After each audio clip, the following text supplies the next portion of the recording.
আমার এখানে আসো তো, কারো কারো আবার পছন্দ না খালামুনি।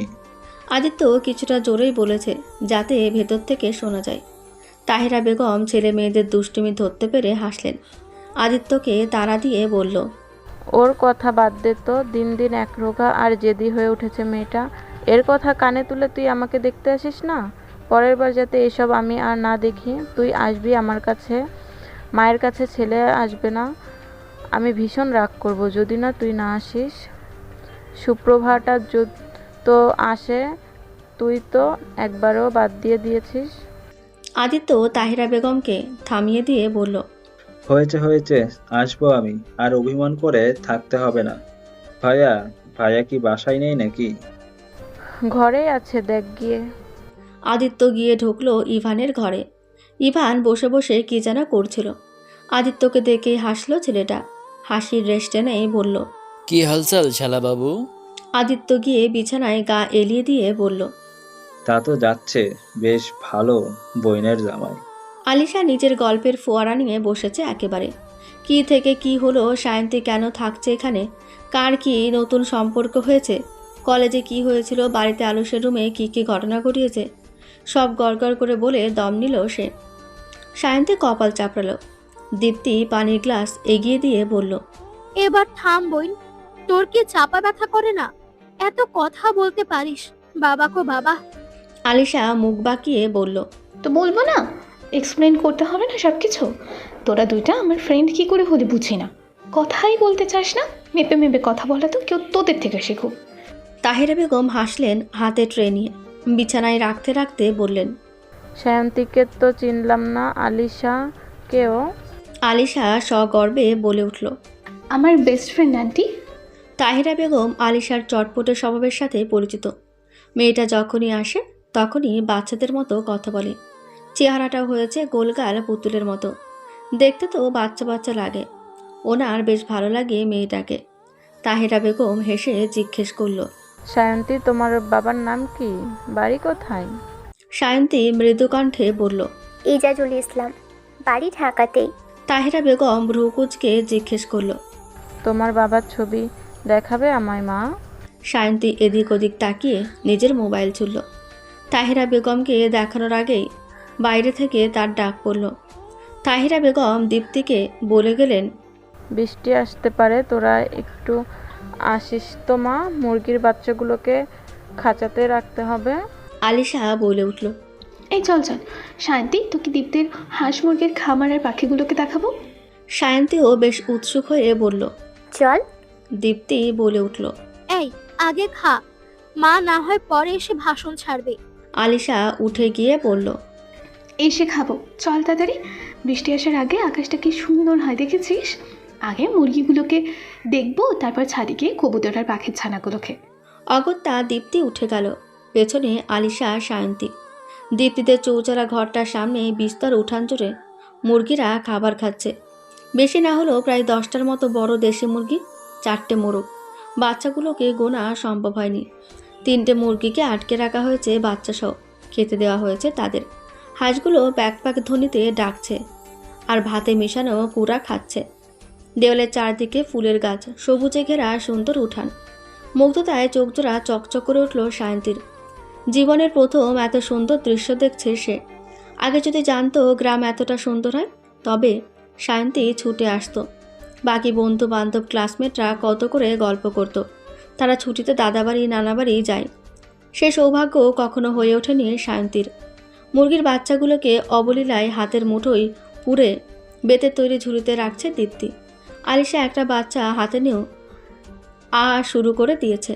সায়ন্তীর মুখের কাছে এনে ধরে বলল, দেখ দেখ মুরগির বাচ্চা কি কিউট, মন তো চায় পেটের ভেতর ঢুকিয়ে রেখে দে। সায়ন্তী বলে উঠল, ওদের মা দেখলে না তোরে ঠোকর মেরে মেরে নাই করে দিবে। আমি দেখেছিলাম একবার ফেসবুকে, মুরগির বাচ্চা ধরেছে একজন, পরে মুরগি রেগে যা একটা দৌড়ানি দিয়েছে, বাপরে বাপ। দীপ্তি হেসে বলে, আমাদের মুরগিগুলোর মধ্যে ও একটা এমন আছে, ওর নাম রেখেছি তেজা। যা তেজ মহিলার, বাচ্চা দেওয়ার পর তার ধারে কাছেও ঘেঁষা যায় না। আমি যে কতবার এর মার খেয়েছি হিসেব নেই। সায়ন্তী ঘুরে ঘুরে সব দেখছে। দীপ্তিদের আগের বিল্ডিংটা ওর জেঠুর। দীপ্তিদের বাবারা 3 ভাই, 2জন এখানে থাকে, আরেকজন ছেলে মেয়ে সমেত দেশের বাইরে থাকেন। আকাশ গুমোট হয়ে এসেছে ইতিমধ্যেই। গুরুম গুরুম শব্দে কাঁপল চারপাশ।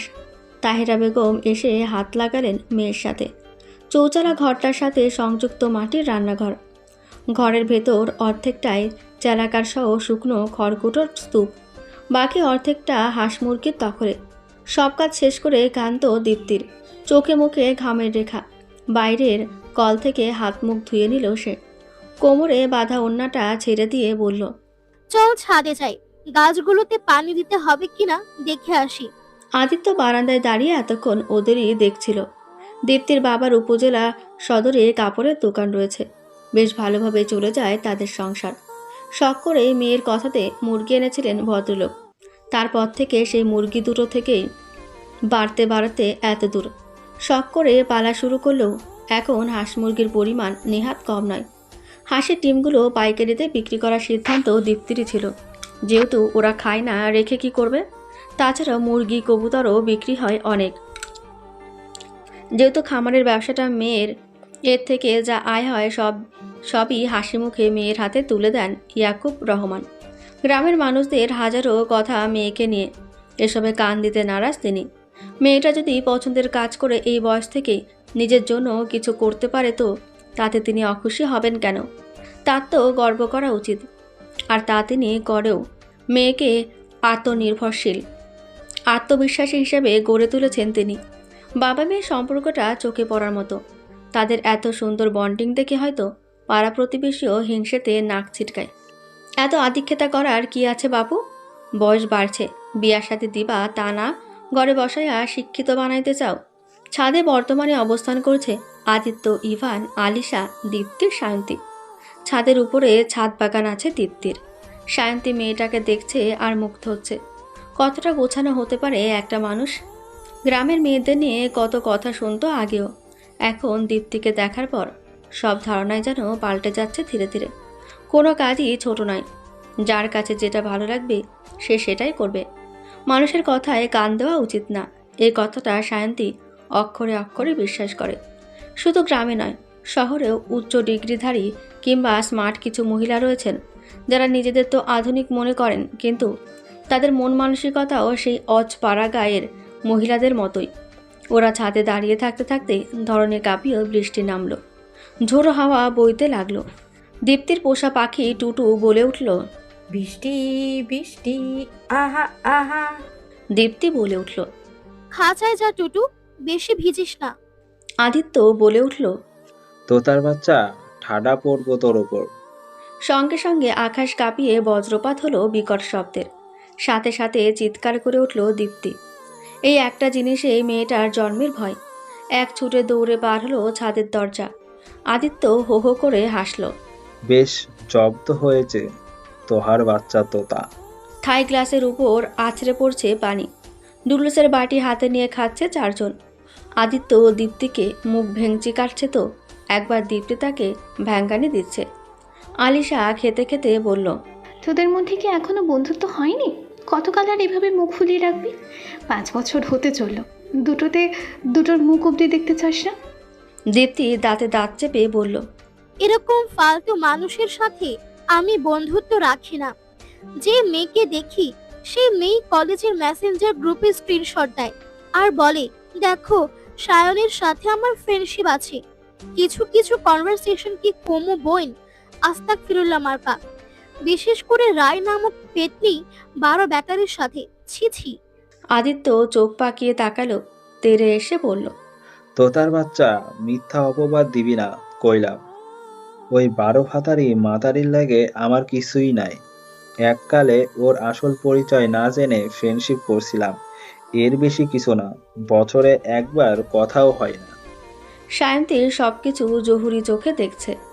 আলিশা থামিয়ে দিয়ে বলল, আদিত্যের বাচ্চা, তোর এই জাস্ট ফ্রেন্ড বানানোর লোকটাকে এখনো যায়নি?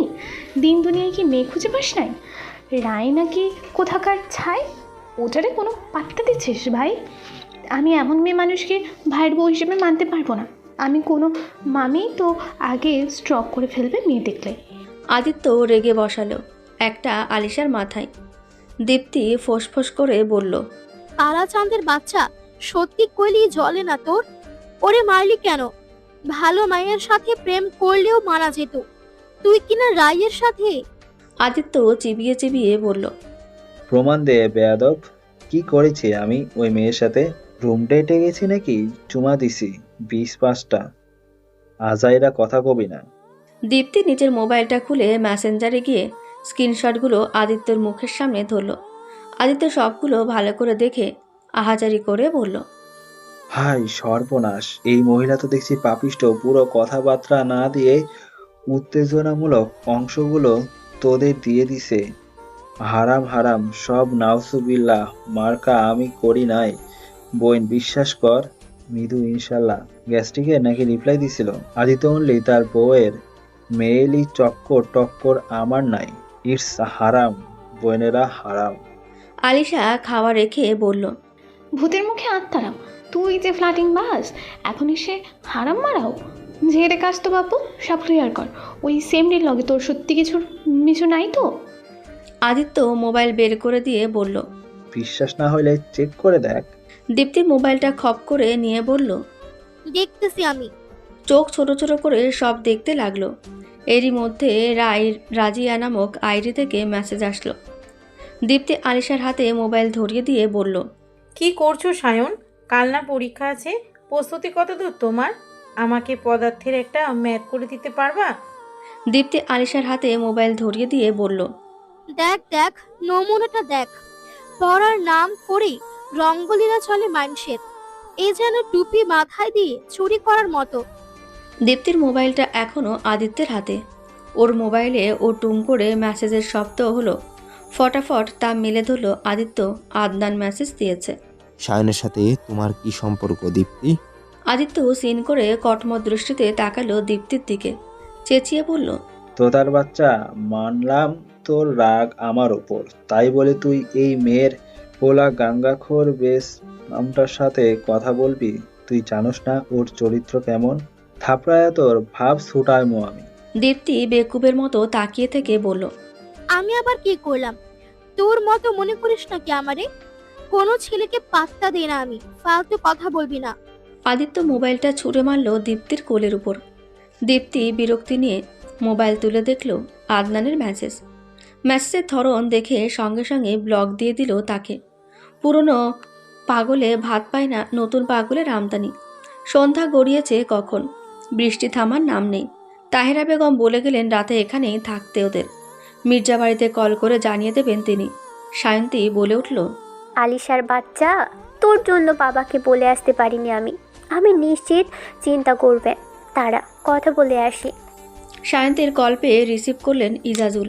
সায়ন্তী বলে উঠল, বাবা, আগে ভাগেই সরি বলে দিয়েছি আমি। আলিশা, আমি আর আদিত্যের সাথে আদিত্যের খালামুনিদের বাসায় এসেছিলাম আমি। বৃষ্টির জন্য বাড়ি ফিরতে পারিনি, সকালে ফিরে আসবো। ইজাজুল হাসলেন, তারপর মিথ্যা রাগ দেখিয়ে বলল, বলে যাবে না একবার? আমি তো চিন্তা করছিলাম বিকেলে আজ মেয়েটা একবার এলো না কেন? সবার সাথে পরিচয় হয়েছে ওখানে, অসুবিধে হবে না তো থাকতে? না থাকতে ইচ্ছে হলে বল, আমি কাউকে বলছি গিয়ে নিয়ে আসবে। বৃষ্টির মধ্যে কাউকে আসতে বলো না বাবা, সব ঠিক আছে। দীপ্তির মায়ের সাথে কথা হয়েছে, আন্টি তোমার ছবি দেখতে চাইলো, পরে আর দেখানো হয়নি। ইজাজুল হেসে বলল, একটা কাজ কর, তাহেরার কাছে মোবাইলটা দিয়ে আয়। সায়ন্তী অবাক হয়ে বলল, তুমি আন্টিকে চিনো বাবা?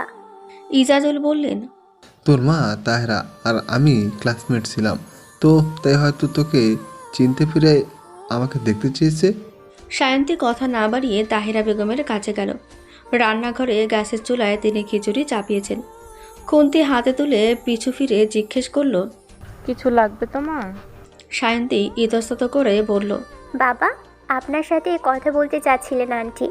তাহেরা বেগম ফোন হাতে নিয়ে কানে তোলেন। সায়ন্তী চলে গেল সেখান থেকে। বড়দের কথা কান পেতে শোনার মতো অসভ্যতা সে অন্তত করবে না। দীপ্তি বই নিয়ে বসলো পড়তে। বিদ্যুৎ গিয়েছে, সে কখন সৌরবিদ্যুতের লাইটটা জ্বালিয়ে দিয়ে বসেছে ওরা। দীপ্তি চিবিয়ে চিবিয়ে বলল, আর যাই করুক, উত্তর রায় ভালো কথাটা মনে করিয়ে দিয়েছে। কাল তো পরীক্ষা। আমেনা ম্যাডাম যা খিটখিটে, ফেল মারলে মান সম্মান সব তুলে বের করে ব্লেন্ডারে পিষবে। মহিলারা আবার ছেলেদের প্রতি বেশ মনোযোগ। সব ব্রিলিয়ান্ট ছেলেরা কিনা না পড়েও ছক্কা মারে। আদিত্য ওর থেকে বই কেড়ে নিয়ে বলল, খোঁচাস না তো, কিছু পারি না। শালি পরীক্ষা যে নিবে ভুলেই গেছিলাম। দীপ্তি নাক ছিটকে বলল। পারবা কেমনে? থাকো তো ওই বালসার রাজনীতি নিয়ে।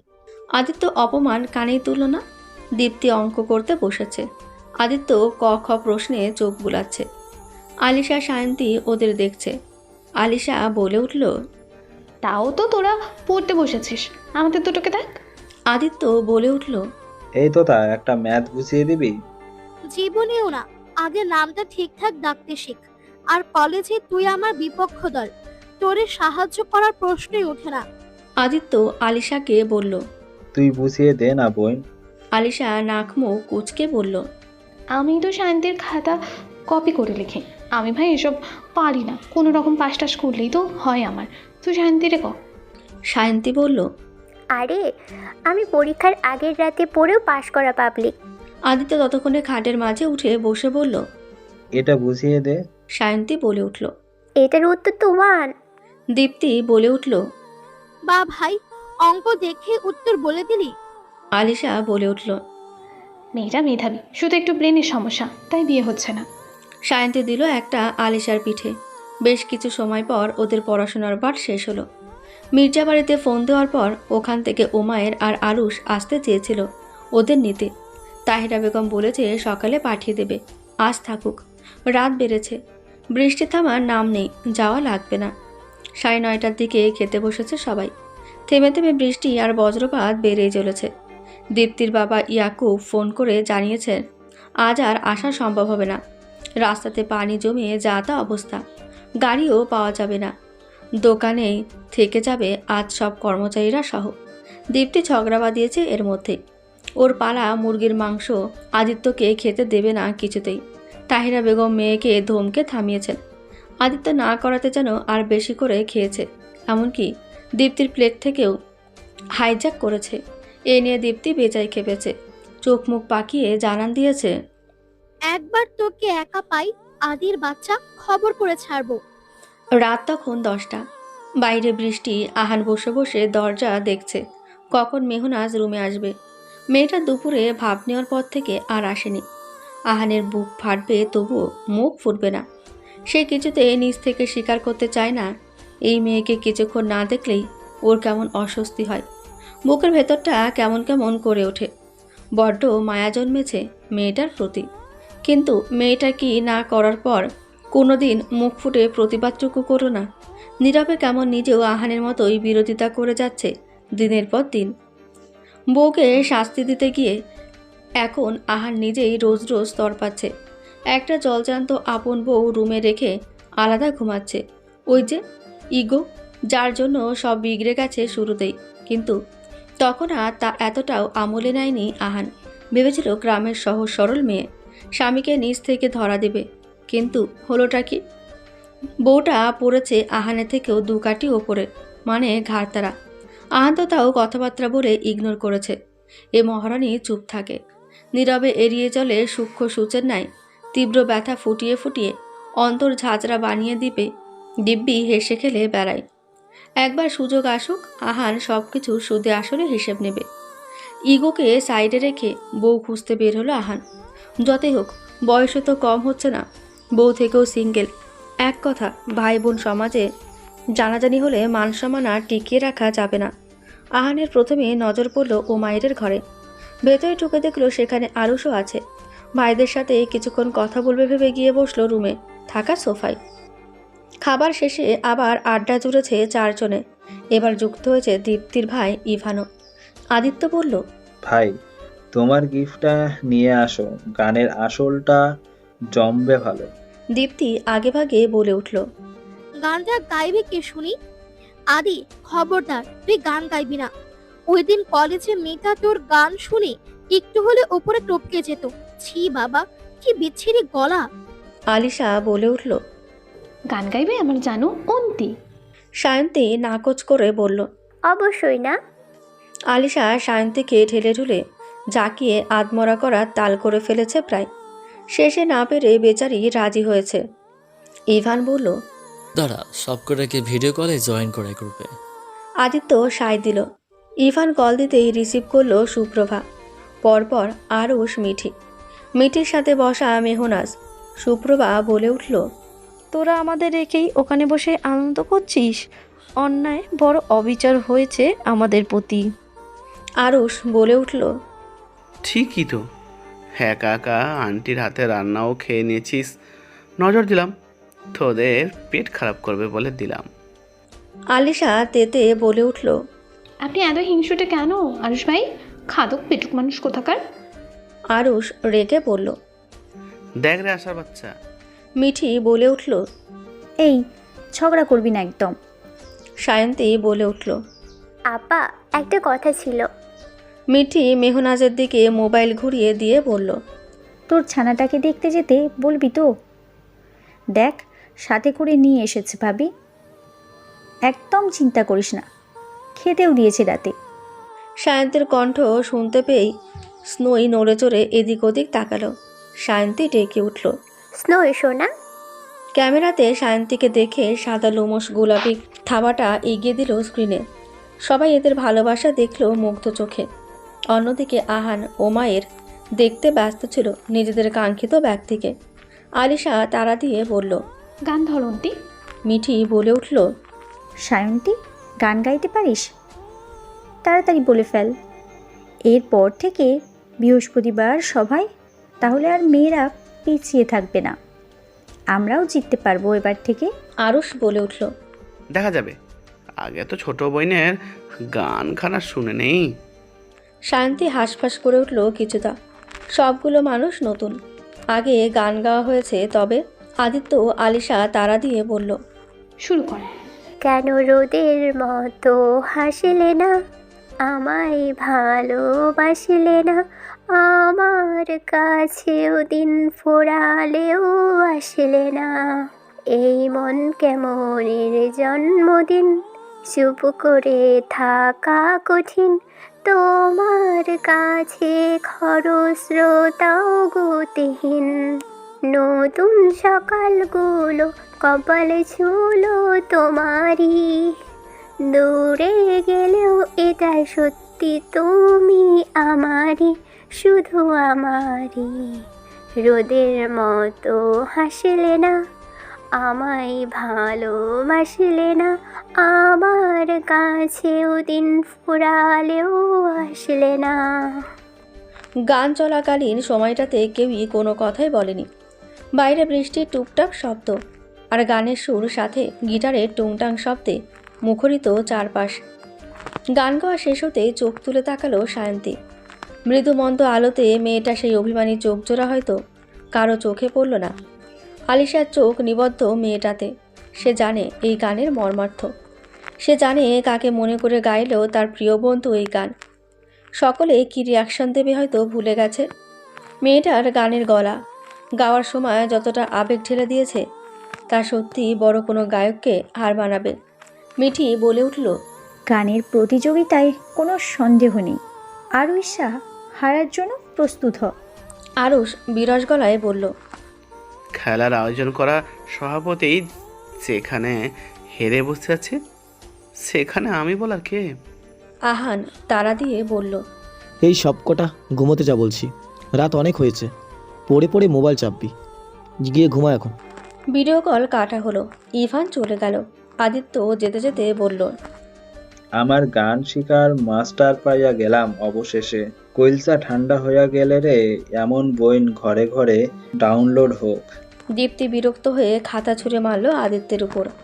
মেয়েটার মুখের ভাষা আর কি ছিরি। আহান গিয়ে দাঁড়ালো মিঠির ঘরের বাইরে, নক করলো দরজায়। মিঠি দরজা খুলে ভাইকে দেখে আলতো হাসলো। ভাবি তো বলেছিল ভাই আসবে না, তাহলে? আহান থমথমে কণ্ঠে জিজ্ঞেস করলো, তোর ভাবি কই? ঘুমিয়ে পড়েছে, ডাকবো? থাক, দরকার নেই, দরজা থেকে সরে দাঁড়া। মিঠি বুঝলো মানবিমান চলছে। সে কেটে পড়তে বলল, আমি কফি বানাতে যাচ্ছিলাম, তুমি যাও রুমে। আহান গিয়ে দেখলো সত্যি ঘুমাচ্ছে তার বউ। একটু আগেও তো সজাগ ছিল। আহান দেরি করলো না, এক মুহূর্ত জীবনে প্রথমবারের মতন বউকে কোলে তুলে নিল সে। মেহনাজ ঘুমায়নি, সে তো ঘুমের ভান ধরেছিল। কি করছে কি লোকটা? মেহনাজের হৃৎপিণ্ড এক প্রকার ধরফরিয়ে উঠল। কাঁপাকাঁপি করা যাবে না, কিন্তু হাত পা কেমন অসাড় হয়ে আসছে তার। কোনো রকমে খিচিয়ে চোখ বন্ধ করে পড়ে রইল সে। আল্লাহ আল্লাহ করতে থাকলো যাতে এবারের মতো ধরা না পড়ে যায়। ইস, যদি ধরা পড়ে মান সম্মান কিছু থাকবে না। এই লোক তো তার মুখের উপরই বলে বসবে। কোলে উঠতে মন চাইলো, মুখে বললেই পারতো। এত নাটকীয়তা করার কি আছে? ছি ছি, আর ভাবতে পারল না মেহনাজ। আহান ঠোঁট বাঁকিয়ে হাসছে বউয়ের বোকামিতে। মেয়েটা যে কপাল কুঁচকে রয়েছে, চোখ অনবরত কাঁপছে, তা কি সে জানে? জানলে কি চরম বোকামিটা করতো? আহানাজ তার বোকামিতে সায় দেবে, দেখবে কতক্ষণ চুপ করে থাকতে পারে মেয়েটা। ঘরে এসে বিছানায় শুয়ে দিল মেহনাজকে। দরজা আটকে লাইট অফ করে পাশে শুয়ে পড়ল বউয়ের। তারপর সে অভাবনীয় কাজটা করেই বসল। শক্তপোক্ত হাতে কোমর পেঁচিয়ে ধরল মেহনাজের, কাছে টেনে আষ্টে পৃষ্ঠে জড়িয়ে ধরে চোখ বুঝল। মেহনাজের কাঁপাকাঁপি আর কে দেখে? তিরবির করে কাঁপছে মেয়েটার ছোটোখাটো দেহটা। আহান হাসল নিঃশব্দে, না চাইতেও নড়েচড়ে উঠল মেহনাজ। আহান আরও শক্ত করে ধরল, গলায় মুখ গুজে দিয়ে চুমু আঁকলো একটা। মেহনাজ পারলে কেঁদে দিত এবার। আহান মেহনাজকে এখনও চুপ থাকতে দেখে আর কিছু বলল না। কতদিন চুপ থাকবে? সেও না হয় অপেক্ষাই করবে। সকালেও বৃষ্টি থামার নামগন্ধ নেই। ঝিরিঝিরি বৃষ্টিতে মুখরিত পথঘাট। ঘড়িতে সময় 8টা। খেয়ে বের হলো তড়িঘড়ি করে দীপ্তি। আদিত্য তখন ঘুম থেকে উঠে আসলো। দীপ্তিকে ছাতা হাতে বের হতে দেখে বলল, কিরে, তুই এই ভোরবেলায় কই যাস মহিলা? আলিশা এসে বলল, প্রাইভেটে যাচ্ছে, 8টা বাজে। বেয়াদ্দপ, মরার মতো ঘুমাচ্ছিলি তুই। বাড়ি ফিরবো আমরা, তুই কি কলেজে যাবি না নাকি? দীপ্তি বলে উঠল, ওর না গেলেও তো হয়, নেতা মানুষ, এত পরে কি করবে? আদিত্য বিরক্তি নিয়ে বলল, দেখ, সব সময় খোঁচা মারবি না, আগে বাড়ি যা, ফ্রেশ হয়ে কলেজে যাব। তাহেরা বেগম টেনে ধরে বসালেন টেবিলে। ওদের নাস্তা না করিয়ে যেতে দেবেন না কিছুতেই। আলিশার মোবাইল বেজে উঠল। তখনই মেরিনা বেগমের কল। শোন আলিশা, ও মায়ের গেছে তোদেরকে আনতে, সাবধানে চলে আসবি, বুঝলি? আলিশা হু হা করে কল কাটল। না করেও লাভ হয়নি, জোর করে খাইয়ে চালেন তাহেরা বেগম। দীপ্তি ততক্ষণে বেরিয়ে পড়েছে। একটা ছাতা নিয়ে বাইরে আসলো আলিশা আদিত্য। হাত ধোয়াতে দেরি হলো সায়ন্তীর। ও মায়ের গেটের কাছে এসে জিজ্ঞেস করলো, তোর এখানে আর একটা কই? আদিত্য বলল, ভাইয়া, তুমি ওকে নিয়ে আসো, আমরা যাই, কলেজে যেতে হবে আমায়। ও মায়ের এগিয়ে এসে দেখল সায়ন্তী হাত মুছতে মুছতে বেরিয়ে আসছে। জুতা পরে বাইরে তাকাতেই চোখাচোখি হলো দুজনের। সায়ন্তী চোখ নামিয়ে দেখল আলিশা আদিত্যও নেই। এই লোকের সাথেও কিছুতেই যাবে না, দরকার পড়লে ভিজে ভিজে যাবে। সায়ন্তী করল তাই। বৃষ্টির মাঝে বেরিয়ে পড়ল বাইরে। তৎক্ষণাৎ ওড়নার কোণ টেনে ধরল ওমায়ের। ওড়না পেঁচিয়ে ধরল সায়ন্তীর বা হাতে। ওড়নার এক কোণা এখনও ওমায়ের হাতে। ওড়নায় টান পড়ার তখনই থেমে গিয়েছে সায়ন্তী। ওমায়ের এগিয়ে এসে ছাতা ধরল সায়ন্তীর মাথার উপরে। রাজবাড়ি কণ্ঠে ধমকানো সুরে বলে উঠল, পুচকে মেয়ে,